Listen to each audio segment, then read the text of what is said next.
भारत का उत्तरी राज्य जम्मू व कश्मीर 3 भागों में विभाजित है। जम्मू, कश्मीर व लद्दाख।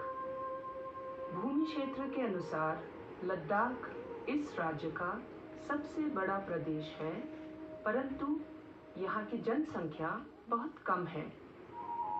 लद्दाख समुद्री स्थल से लगभग 11,500 फुट की ऊंचाई पर स्थित है और इतनी ऊंचाई पर होने के कारण यहाँ की सर्दियाँ बड़ी कड़ाके की होती है।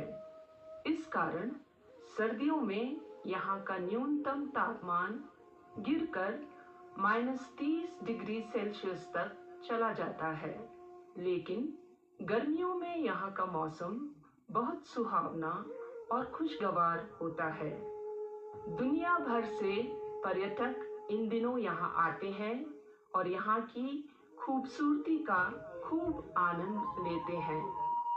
यहाँ की वादियों, झीलों, महलों और गोम्पाओं की खूबसूरती और अनोखापन देखकर लोग बार बार यहाँ खिंचे चले आते हैं।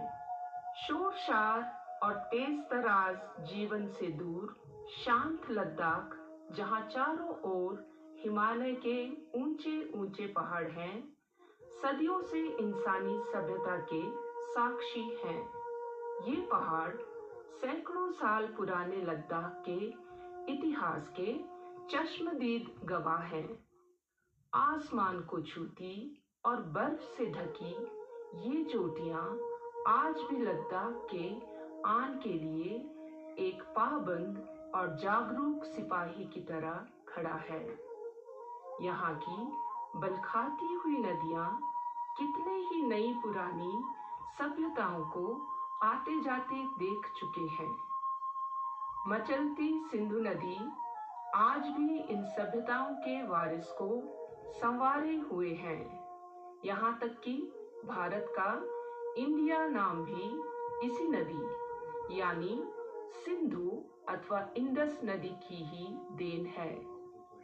आज भी इन पुराने कदरों को अपने दिलों में सजाए यहाँ के वासी अपने आप पर और अपनी सभ्यता पर गौरव महसूस करते हैं।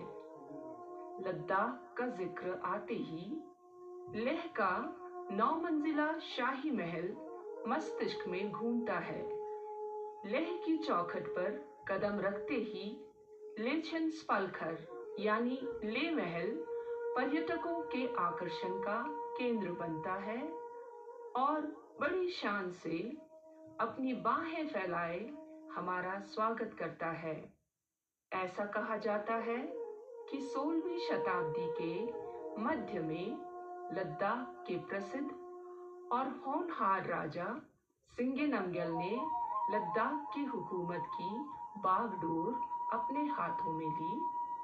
अपने पिता राजा जमयाल नमग्याल की निशानदेही की हुई पहाड़ी पर सलाह मशवरे से एक ऐतिहासिक महल बनवाने का फैसला हुआ। लामा त्सोग रिम्पोछे ने भूमि पूजन कर बलाओं को दूर किया और यूं इस महल के निर्माण का काम शुरू हुआ, जिसे पूरा होने में पूरे 3 साल का समय लगा। बल्टिस्तान के एक प्रसिद्ध कारीगर चंदन अली सिंगे, जो कि शिंखन चंदन के नाम से भी लोकप्रिय था, को महल के निर्माण का कार्य सौंपा गया। उनकी हुनर और कला में निपुणता न सिर्फ सराहनीय है, अपितु पूरे हिमालय क्षेत्र में इस शानदार महल के मुकाबिल का कोई दूसरा इमारत या भवन मौजूद नहीं है। महल बनाने के लिए आवश्यक सामान को आसपास के प्रांतों से लाया गया, जिसका जिक्र लद्दाख के लोकगीतों में भी पाया जाता है। लेह के नज़दीक फ्यांग गांव से अधिक इस्तेमाल में आए पत्थरों को लाया गया। इसी तरह लकड़ियों को लद्दाख के हर हिस्से से मंगवाया गया, जिसमें ज़ंस्कर भी शामिल है।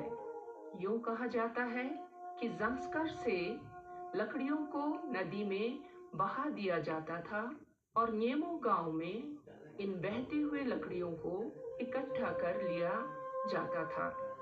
16वीं सदी की इस कारीगरी की महल में इतनी बारीकी से हर काम को तराशा गया है कि इसके बनने के 400 साल बाद आज भी उतनी ही खूबसूरती और शान से खड़ा है। इस महल के चारों ओर का मनमोहक दृश्य या यूं कहिए ले शहर के भरपूर नज़ारों का हम इस महल से पूरा आनंद ले सकते हैं। प्राकृतिक विपदाओं से निपटने के लिए इस महल के बनावट में खास ख्याल रखा गया है, जिसका मिसाल सैकड़ों साल बाद भी इसी शान व मजबूती से लेह की शान बनी हुई है। इस महल के पहले, दूसरे और तीसरे स्तरों के निर्माण में